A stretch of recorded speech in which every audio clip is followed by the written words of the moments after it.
Good afternoon and welcome to our Hamilton County Board of Commissioner meeting, September 21st, 2023. We'll always start our meetings with a silent prayer, followed by the Pledge of Allegiance.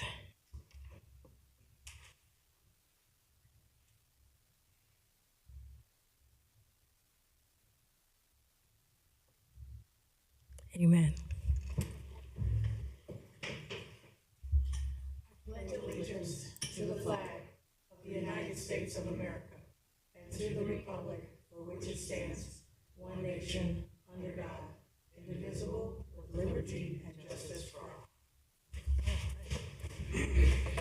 All right, I make a motion to approve the minutes of the previous session. Commissioner Reese. Yes. Commissioner Dreehouse. Commissioner Summer Dumas. Yes. Awesome. And we have some presentations today. Give me 1 second, get this together. We have a proclamation recognizing Kinship Month, and very excited about that. And I will start it off. I think each of us, Steve, you don't have to, I'll pass it over. Yeah, I'll pass it. Okay, proclamation in honor of Kinship Care Month. Whereas all children deserve to live in a safe, happy, and healthy environment. Whereas relatives take care of more than 2.5 million children nationwide, more than 4,000 children in Ohio, and 700 children in Hamilton County. And whereas grandparents are the most common kinship caregivers in Hamilton County, providing nurturing home environments. And whereas children raised in the kinship placement suffer less trauma, fewer mental health behavioral problems, and successful outcomes. And whereas we understand that caring for children can be difficult and expensive, as Hamilton County has pushed to boost its support for kinship caregivers, giving them monthly subsidies and other beneficial resources. And whereas September is recognized locally and nationally as National Kinship Care Awareness Month, to honor the relatives who bear the responsibility of caring for children and their families when parents cannot. And whereas Hamilton County recognizes the commitment of our kinship caregivers and thanks them for their dedication in creating the best possible outcomes for our vulnerable youth. Now, therefore, be it proclaimed that Hamilton County, that the Hamilton County Board of Commissioners honors the contributions of all who are making a difference in the lives of children in kinship placements. Be it therefore proclaimed that the Board of County Commissioners declares and proclaims that September 2023 be known as Kinship Care Month in all of Hamilton County.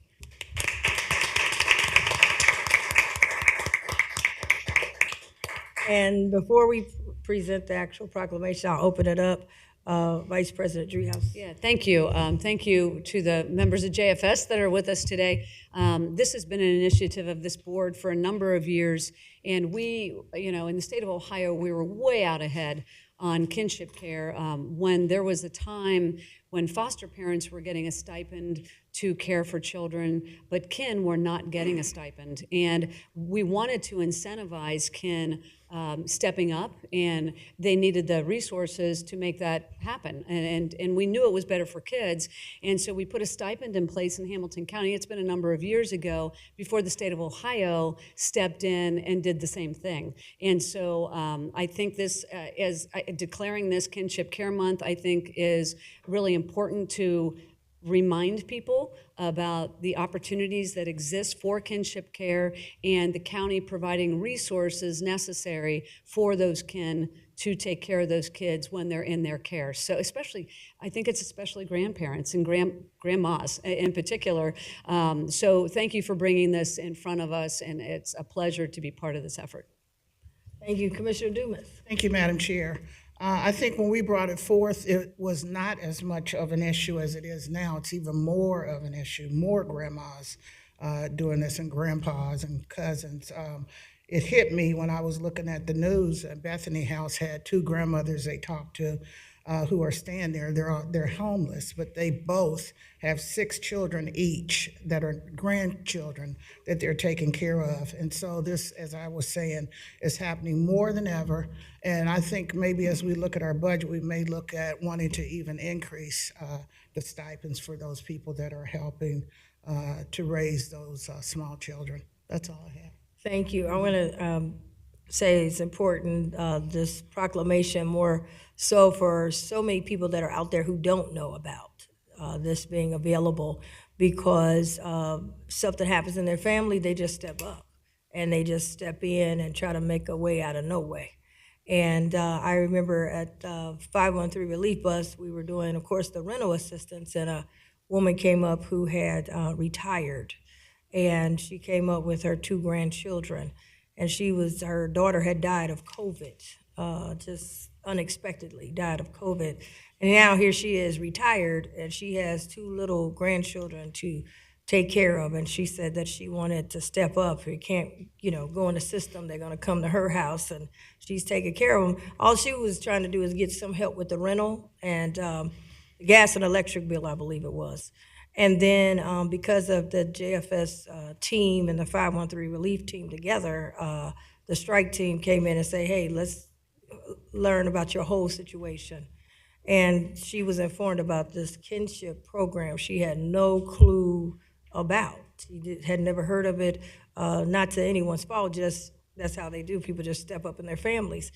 And she started crying and hugging our employees, because they said you were supposed to be getting some help through our kinship program, which she didn't know anything about. So I'm glad we're having this proclamation and want to see how we can increase that awareness, maybe through organizations and churches, because there are a lot of grandparents that are stepping in, and Big Mama and everybody else that are stepping up but have no clue that this is help. They're just doing it on their own and trying to make a way out of no way. So I want to commend Hamilton County for being first on this, ahead of the state. I know the state's trying to come in now and do some things, but we were on the ground, and I just hope we can, whatever we can do to better communicate it to even more people, and then to see if there's any needs that we have to add to that. But I just like to say, I know there's so many people out here that's just stepping up doing it and don't know that there's a actual program that can help them. So would you like to come up, Mr. Director, and say a word, and then we'll give you the proclamation? Sure. Good afternoon, Commissioners. I just want to thank you for the proclamation. And as all of you have said, it's really important for us to partner with families for children that we have in care, and they've been doing it a long time. And so really proud of the support that the board provides to us to make this a possibility, and also just to make sure that we have continued public awareness about the program that we have for kinship. And I just want to thank Jamil Tarver, who is here with me today. He's a director of our kinship group at JFS, and they do a lot of work with our kin providers, making sure that they have the support and connections that they need to really provide good care to the kids that we have in our custody and our care. So Jamil, you want to add anything to that? I just want to give him an opportunity to say congratulations on this day. But he and his team do a lot of the work on the ground, and just want to give him an opportunity to say that. Absolutely. Come on up, Mr. Tarver. Welcome. Thank you, Mr. Director. Like he said, my name is Jamil Tarver. I'm the Kinship Engagement Director, and I am privileged to serve in this role.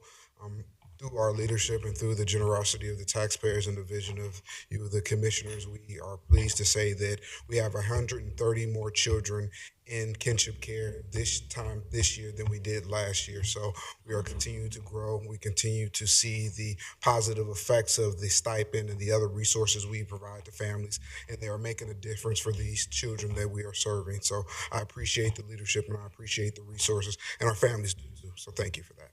Awesome. Is there a phone number while we have you on YouTube? Somebody's watching, and Yes. is there a phone number? I'm pleased to announce that we now have a kinship hotline. Oh, yes. It's 513-946-0135. Any kinship-related need, question, please call that number, and we will take care of and respond to people's needs regarding this, because we do realize that there's a lot of that we're providing. We want to get the word out. So 946-0135, and we can be able to address any kinship-related needs. And then also, if you only want to do kinship, you're not forced to do foster care. Correct. I just wanted you to be able to say that because people, Yes. There are different levels. There are some programs that are foster care related, but for kinship only, call this number and we can definitely take care of you all. Awesome. Commissioner Dumas, you had your I line. just had one question. I know there are many variables that determine the stipends that each family would get.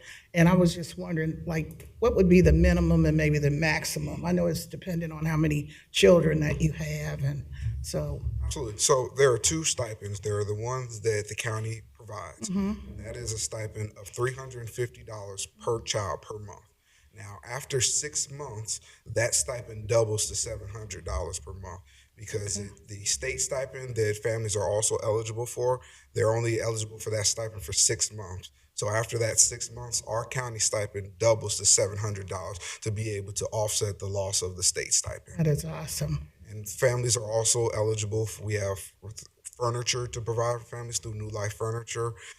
Special needs we can voucher for. We also have kinship child care. So one of the biggest needs for our family are child care. So now we provide a stipend for child care to be able to offset those costs that people have so desperately said that they needed. So we're rocking and rolling these days. Awesome. Very robust. Yes, Thank you. absolutely. We'll come around and take a picture with you. Sounds good.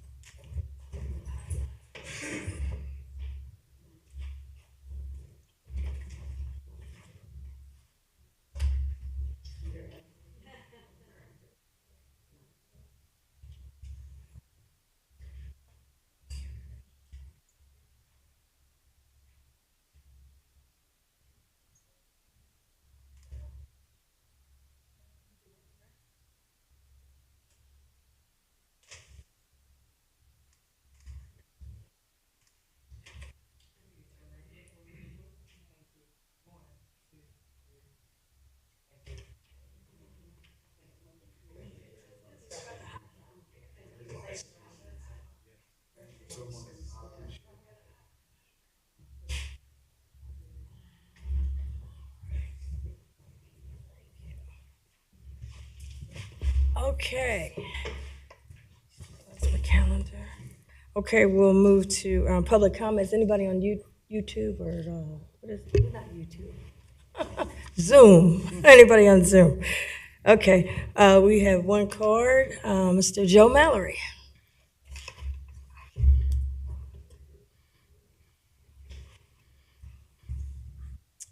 Thank you for the opportunity. My name is Joe Mallory. I am the president of the Cincinnati branch of the NAACP here in Cincinnati.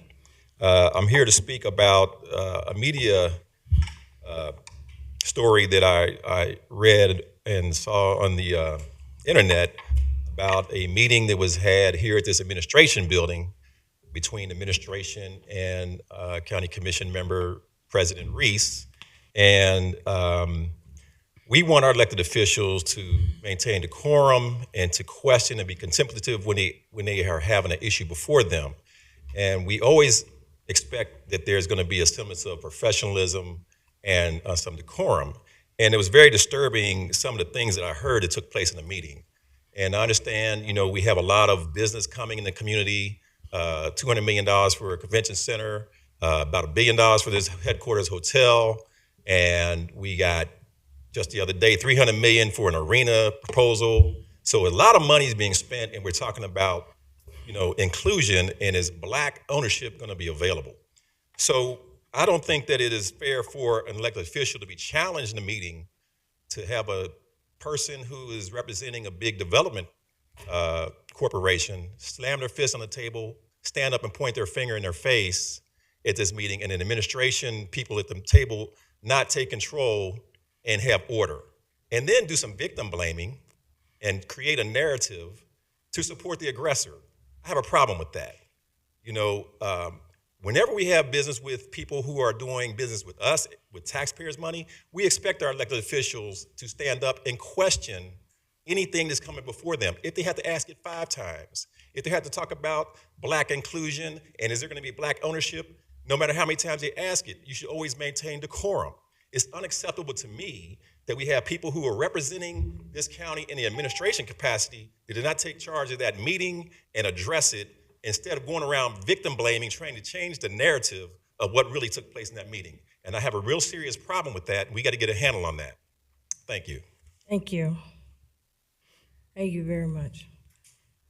We will open it up now for comments and proclamations. Vice President Driehaus. I have no proclamations, just some comments. So regretfully, I missed the meeting last week. I was in Japan, as you may know. I went on an economic development trip with Ready Cincinnati and a very large delegation from the state of Ohio and from 7 other states in the Midwest. We all were in Japan because there is a real nexus between Japanese companies, both investing in the United States and then United States companies investing in Japan. And so this relationship is over 50 years old. The conference has existed for over 50 years. And so we are always trying to look for opportunities for investment for Ohio. And there are a number of Japanese companies that have a footprint here, whether it's Cal, which is actually in Hamilton County, or Makino, which is just north of us, or Pacific, which is also just north of Hamilton County.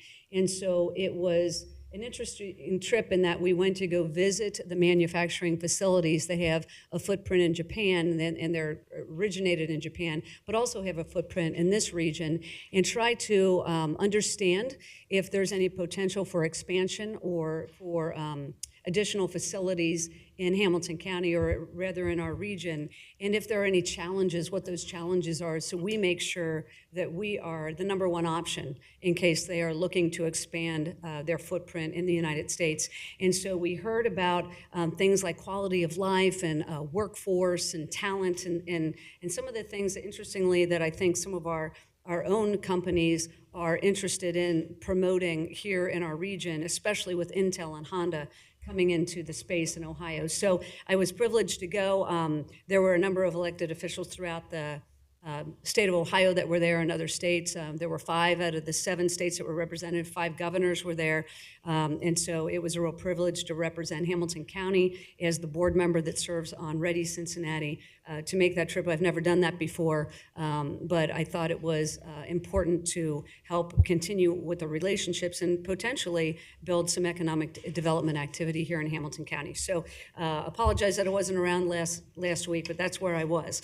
In addition to that, since I've been back, there have been a number of meetings related to addiction in the county. HC ARC had its quarterly meeting with the large group up at the coroner's office, and we were soliciting ideas from this large group about some of the One Ohio dollars coming down. We've got our own local foundation set up. They are also weighing in on how dollars could be spent, what we're seeing on the ground. But it was a really interesting engagement with the folks in the room to get their ideas on how, if they had the opportunity to weigh in, what their priorities would be. And so Megan and Abby, who work for the Office of Addiction Response, were there calculating all the results of that. It was really an interesting meeting. And then on Saturday, the AAEW, it's the African American Engagement Work Group, and A1 Stigma Free Coalition held an event out in Bond Hill at Pastor Lynch's church. Monte Barnett was the lead on that, and they had this great panel talking to people in that congregation and really throughout the community about what addiction is, how we all can play a part in addressing some of the concerns related to addiction, how we should all have Narcan on hand, and then offered resources for those that know individuals that are suffering from addiction to try to provide some recovery resources for those individuals. There was some really interesting back and forth with members of the congregation and the community and the A1 Stigma Free Coalition. So I was glad to just talk very briefly about the county's role in that work in front of that organization. And then lastly, I've got an announcement. The Women's World Cup team is playing in Cincinnati tonight at the FC Stadium. I believe we're playing South Africa, but what a thrill to have the Women's World Cup team. I don't know if, I watched all the games. They were disappointing games, by the way. But anyway, we didn't go as far as I had hoped. But how exciting to have that team here to do it, have a game at the stadium. So I think it's pretty exciting. And once again, Hamilton County's on the map when it comes to Women's World Cup events. So, and Rose Lavelle is, the pride of the hometown. So hopefully she'll play tonight. But anyways, just wanted to make that announcement. Thank you. Thank you. Commissioner Dumas. Thank you so much, Madam Chair. And I think Rose is injured, so yeah. But and I have my red, white, and blue for the World Cup this evening that I will be attending. I just have a bit of an alert, I guess. I could always talk about what meetings and webinars I was a part of, but I think it's important to let the business community know. And I made up an acronym for what I thought was going on. The VBA is going on. Visionary. We have people that are very visionary as it relates to infrastructure and development, and that is great. I consider myself a visionary. That's all great. And then B is for building. It's as if people go around and they see these empty spots and opportunities to build more and more and more and more. Building is always good. It brings people in, but it's not my priority. There are certain areas that need to be redeveloped or built that I am very adamant about. But I keep hearing about all this infrastructure that people are approaching the county for. Now, if you want to do it privately and if you want the county involved, then we need to be involved. We need to know something about it. But I just want to make it clear for the businesses that are listening to me that I am pro-business, but I'm not pro-develop. And the A is for anxiety. It seems like as many calls that I am getting and emails about we want to build here, we want to build there, every opportunity is not a good one, especially for me. My priority, when I hear 3,500 homeless children going to CPS, and then we wonder why our score is 2 on the scale of 5 for where children are reaching as their expectation for education. Can you imagine not having a place to lay your head and then being expected to do well and excel in your classroom? Some do that. Some of their whole life they've been homeless and they go on to college, which leads me to, I don't know if my colleagues remember, there was a young lady who came in here and gave us the numbers of college students that are living in their cars. So those are my priorities. And until I stop seeing all those homeless people lining up for food on Liberty, that's my priority. Now, you can't have tunnel vision and only think about that, but the basic needs are my number one priority. Very much aware of some of the developments that are coming up, and I will agree on some and not on others. But this anxiety that wherever you see land, you want to build these big apartments and, and then you add on a recreation center with it to see if you can kind of convince people to agree on it. That's not okay for me. And I just want to let the businesses know if it's appropriate, if it's something we discussed, fine, but don't keep calling me and sending me emails about more and more infrastructure. And as I said, if you want to do it privately, no problem. But when you're involved in the county and you want us to put more money and more money in it, I'm not for that. Let's feed the homeless. Let's get them off the streets. Let's help these children that are homeless. Let's help these college students. And we can do both. But if we put all our money into building up these infrastructures, we will not be able to do it. We don't have a pot of gold. Our pot can be empty too, and I'd much rather that we spend this money on our babies and our people and our veterans, our seniors, housing. We've allocated money for that. Let's do that, and I am not in agreement with all this new infrastructure that I'm being asked to consider, because at this point, I'm not considering until I can see a difference in the people that we serve. This is their money, and that's all that I have. Thank you. Thank you very much. I have a couple, announcements. But piggying back on what you indicated as well, let me just say that I'm interested as we go forward. I want to say that our county, our board, I only can speak since the time I've arrived. I can't speak for when I was not here. But this board, we have been proactive. We have been very diligent with the ARPA money, making sure that we're investing in the future. We have shaken up some things and changed the way that we've been doing business here for 150 years. When I got here, first thing I'd asked about a report or how much money we were spending with my African-American, Black-owned businesses, minority firms. And that report came in and said we had spent out of 16 million in the fourth quarter, we had only spent $1,400 total. $1,400 total. I said at that time that was unacceptable. And we can't do business as usual. Now, there are some who have been coming to the county for many, many decades and getting a lot of deals. And when we sign a deal, the deal is not the individual commissioners. We're signing with entities. In other words, when they did the original deal for the stadiums, the taxpayers voted yes for the stadiums, but when we got to the paperwork, when we got to the contract, when we got to the closed door, behind the scenes meetings that no one was in, but those people in those meetings, the voters felt they got screwed. They were very upset, and in fact, ended up voting someone out of office because they were not happy with the deal. Even though the taxpayers were not happy with the deal, it was signed with an entity, Hamilton County.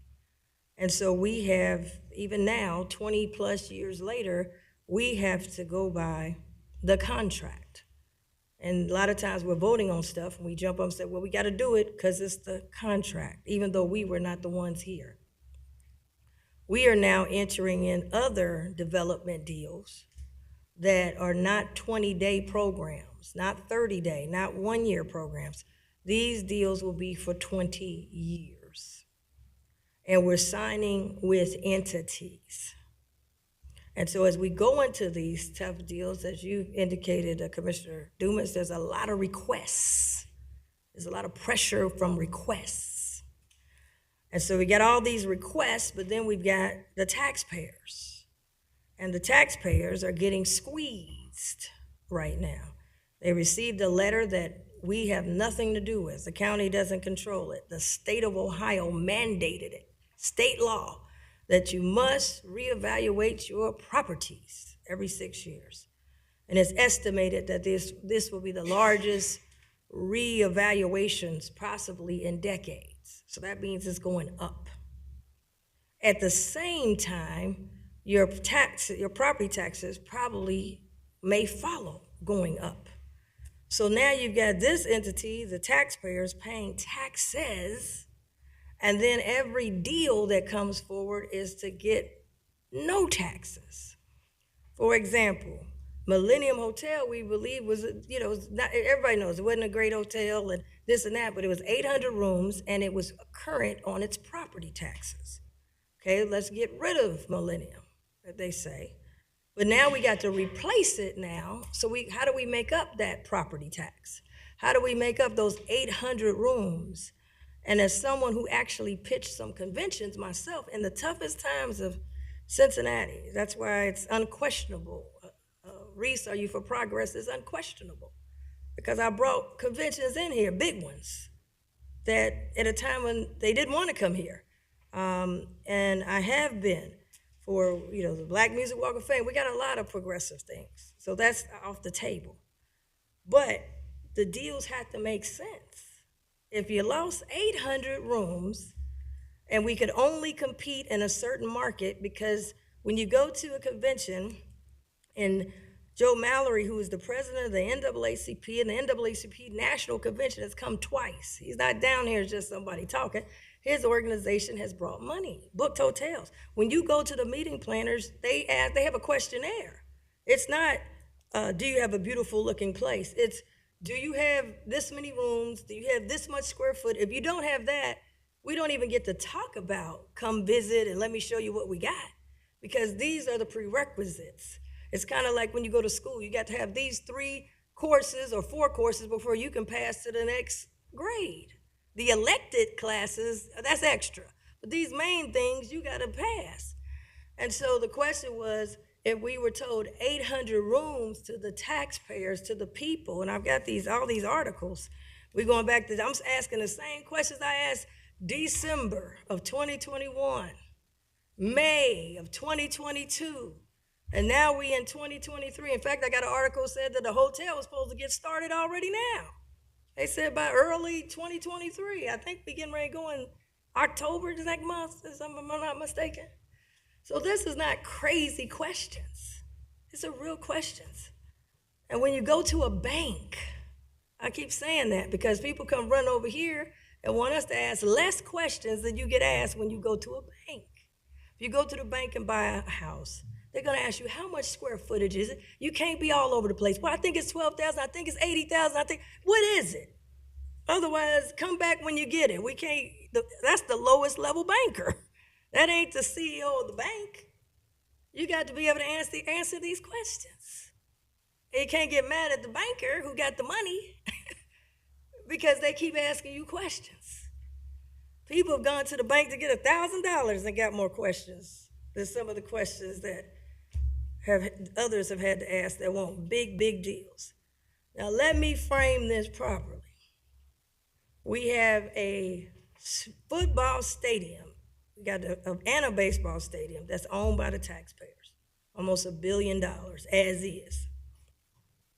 We got one of the stadiums that we've got to make some decisions. We get ready to go in negotiations. What we gonna do with that? How much is that gonna? It's $500 million just to keep as is. Do a little sweeping, a little power washing, and keep as is. It's $500 million based on what they presented. We're waiting for the next presentation. And will it last another 20 years? Then on top of it, we got a contract that's tied to the stadium. And that contract right now, 96% of the cost is on the taxpayers. 96%. The upgrades, you hear us voting on it all the time. That's on the burner. That's right there. Then we got all the other issues that we talked about, housing and those kind of things. Then we got this tax problem, and I want 30% what we promised the taxpayers. They could really use that 30% rebate right now. So that's gonna come up next month. We're gonna have to battle that. Then on top of that, we've got a hotel that we said we were gonna replace. And they claim that's $400 million or more. And we still haven't gotten a real solid financing plan. Then we're asked to go up on the hotel motel tax by 1%. Sound good, but it makes us one of the highest hotel motel taxes in the country. And none of that money is going to a hotel. It's gonna go to $200 million at Convention Center. Now these are all in 2020, I think 3 prices. Then you ask Convention Center, $200 million, how much square footage we're gonna get. And I've asked, I ain't the only one asking the questions, because Joe Mallory, I believe, is on the CFA. I think he asked the question, but it never gets out the questions that and others, he said some others were asking the question. And then they come back with, I think, 12,000, maybe 80,000, I don't know, 100,000, I don't know, 200,000. But even if it's 12,000, $200 million is a lot of money per square foot for only 12,000 additional. And does that get us more conventions? So I got a ton of questions of how we can phase in. Then 18 months, close down the Convention Center. No money, 0. So we've got big events, Urban League, the NAACP, Home and Garden Show, all these other shows that come every year. So we down for 18 months. I said, well, wait a minute, can we phase it in so we're not completely down and we don't have to lose money?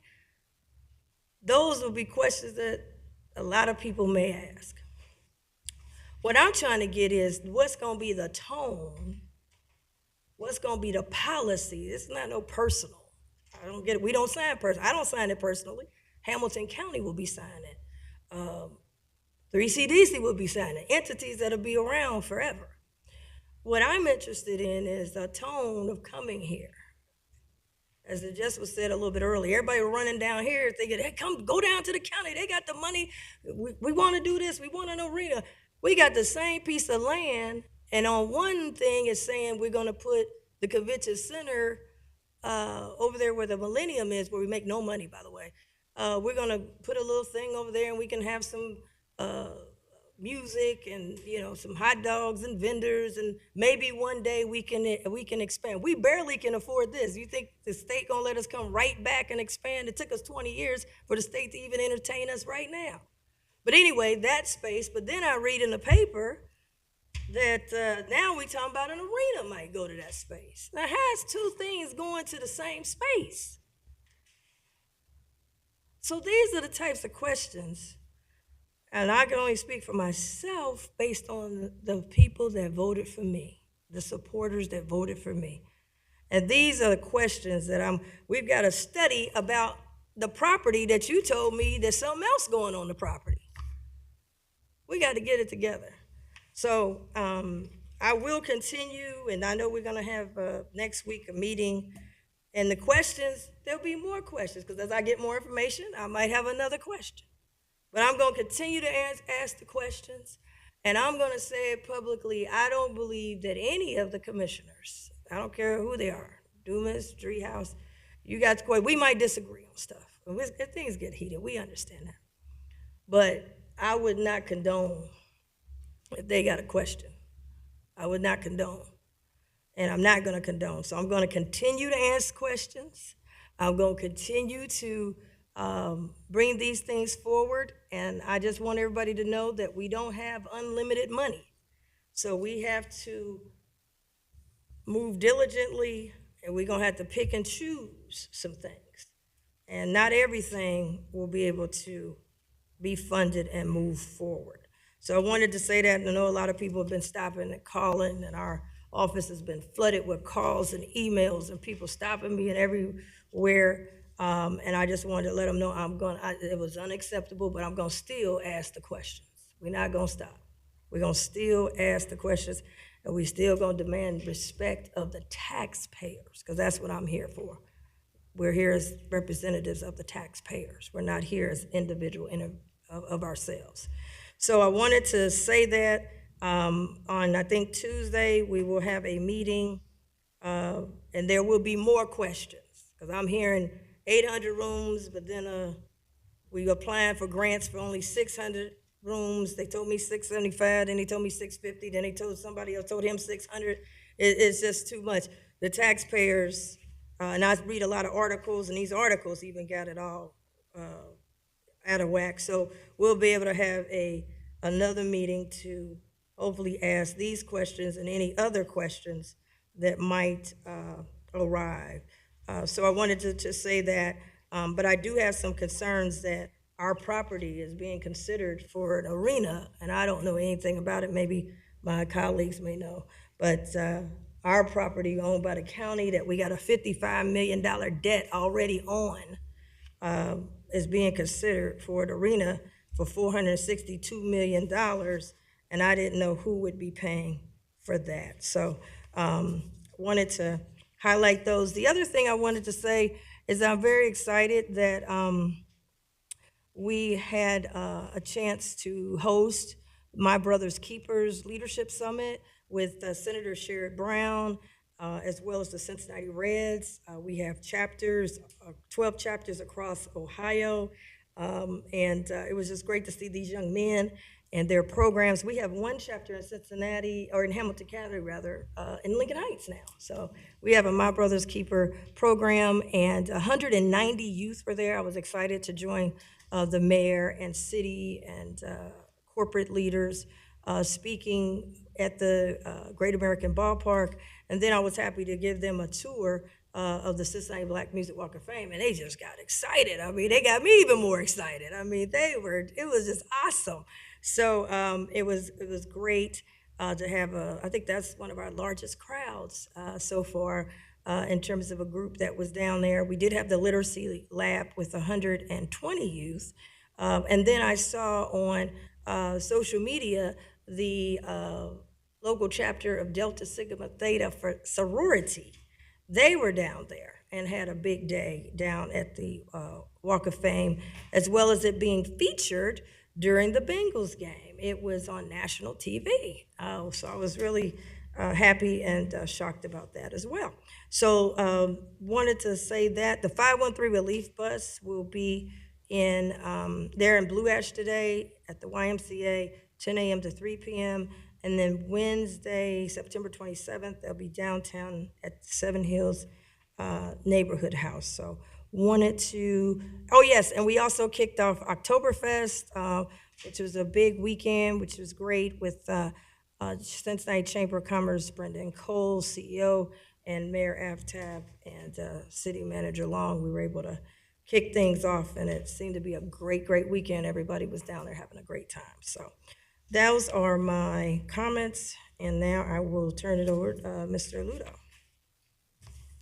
Thank you, Commissioners. I do not have any by-leave items today, other than just one quick comment. I think I'm a week late in saying this, but we had an employee appreciation event last week. And I just wanted to congratulate and thank the members of the Employee Advisory Committee who do a great job every single year coming up with recommendations to help make this a more employee-friendly organization, including doing some things that we've never done before, like that event last week. I want to thank Bridget Doherty and her staff and everyone else, Teresa, everyone who helped out up here on this floor to make that happen. It's just such a good thing from a visibility perspective from the county. The number of people who came through that Court Street location that don't even work for the county, and we're asking who's doing this, who's putting this on, when they learned that it was the county. First, a little bit of shock, but then and even had one person say, "What's your hiring page?" So. Just a great thing. Want to thank the Employee Advisory Committee again for doing it, and look forward to some more great things from them in the coming years. And want to obviously thank the Commission for their leadership in putting a foot forward and allowing us to do something like this to congratulate our employees. So that's all I have today for by-leave comments, Commissioners. Thank you. And I wanted to say that I was there at the employee representing our board, and employees were coming up to me saying, make sure you let the board know. Thank you. And this came out of the employee group brought this forward, and so we were happy as a board to be able to support this, especially with coming from the employees. So, and thank everybody who actually put everything together. It was really good. We had more food trucks than ever, and lots of great food. And Mr. What's his name? Red Legs. I didn't want to say Big Head. Red Legs. I love him. He was there, so that made it really cool. We had like a celebrity in the house, so it was great. Okay, let's move to the calendar. Let's see what we got here. Item number one. Item number one is for the regular agenda. I think Holly is going to present this. This is we're getting to the end of our list of community revitalization grants. Got a couple more after this, but this that's a sad day. We coming to the end. This relates to a revitalization grant with Woodlawn. I think Anson put this together and then came down here to the county to make sure it was going to be implemented correctly. So, Holly, you want to walk us through the Woodlawn revitalization grant? Absolutely. Good afternoon. Yes, this project will continue the village's efforts to revitalize the Springfield Pike Business District, specifically between Riddle and Grove Roads.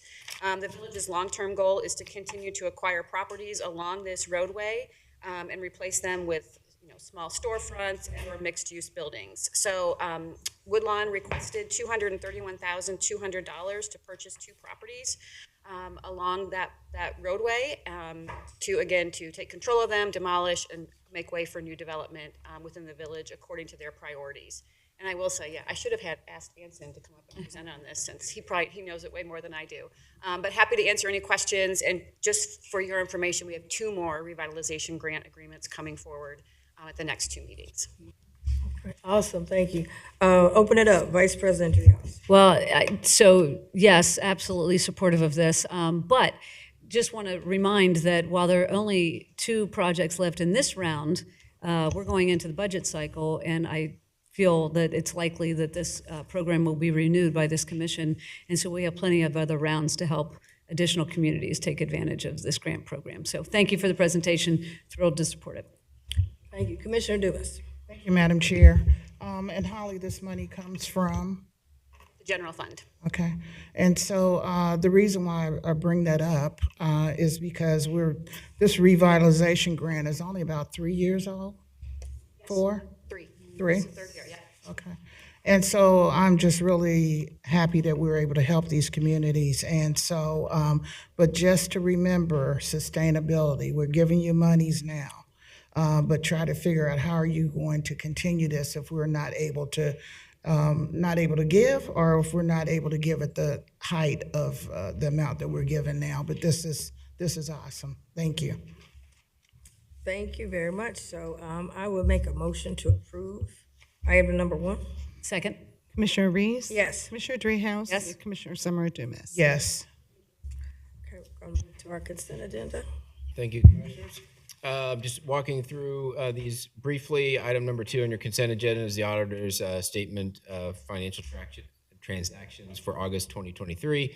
Item number 3 is a credit card resolution for the county administration and the Board of County Commissioners.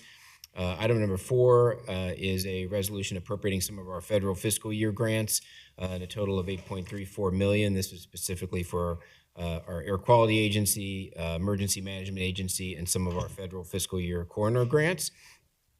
Item number 5 is actually a return of $920,000 to primarily to the Road and Bridge Fund and other funds within the engineer's office to close out various capital projects that have concluded.